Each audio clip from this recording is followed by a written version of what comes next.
To Scott Lucas, Professor of International Politics at Birmingham University. Scott, welcome to the program. How did someone like Marjorie Taylor Greene get elected in the first place?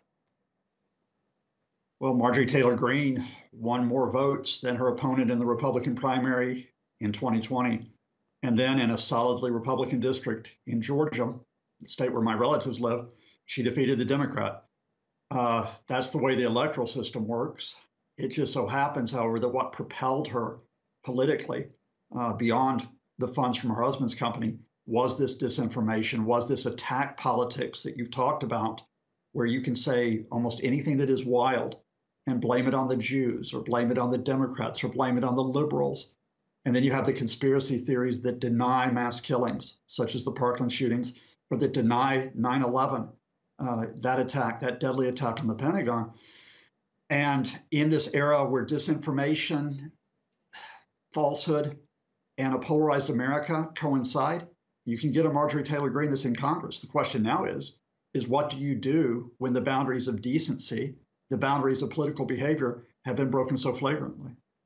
I kind of wanted to get an impression from you about what might be missing in American politics that would make people vote for her. But I tell you what, address that if you like. But because you're throwing it forward to the current day now that she's got her position, let's look at what it's doing to the Republican Party, because there is a split in the party, isn't there, with those who believe that, hey, she speaks for some people who vote for us, but there are others who think that we need to disassociate ourselves with this. Well, let me leak your points to talk about what I think may be the critical issues, perhaps the critical issue in American politics in 2021, which is the fragmented Republican Party. First, how did Marjorie Taylor get here? Which issues did she play on?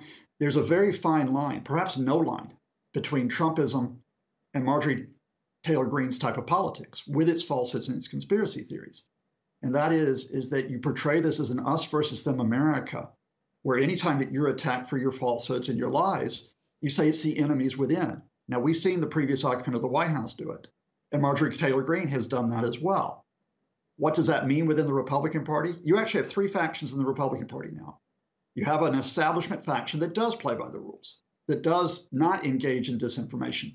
Think about the Senate Majority Leader, Mitch McConnell. As much as you might oppose the Biden administration, there's a way to do it. Then you have the Trumpists who don't play by the rules. They don't acknowledge the courts.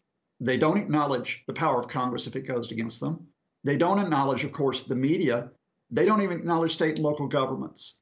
And then the third faction, small faction, but significant, and it is growing, says we need a conservative republicanism that stands up to the Trumpists, and we don't trust the establishment. We don't trust our GOP leaders are doing it. So we've got to find some type of traction, some type of basis to challenge both the establishment and the Trumpists. How is bipartisan politics working in the early days of the Biden administration? This could be a bipartisan issue. I mean, they're two different issues, aren't there? Should she be removed from her position as a congresswoman? And also, should she be removed from those congressional committees? They're two different issues. But in terms of bipartisan politics, what's it looking like?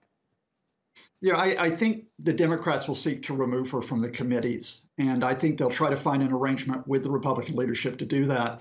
But look, as much as we're talking about this, and it is important, the bigger issue on bipartisan politics right now is where the Biden administration has set the marker on key issues, such as climate change, such as coronavirus, such as the economic effects of the pandemic, such as social justice. And they've done that through a whole series of executive orders where they don't need congressional support. But here's the first test. They do need congressional support for that $1.9 trillion American Rescue Plan, which links taking measures to contain the virus, expand vaccine distribution, to helping those who are unemployed, to helping state and local governments, to helping those who are in need. Do the Republicans work with the Democrats to get that necessary American Rescue Package through, or do they play obstruction? And that is an issue that I think is the one which we aren't noticing today, but is probably the important one in the weeks to come. Scott, thank you, as always. Very much appreciated. Scott Lucas, Professor of International Politics at Birmingham University.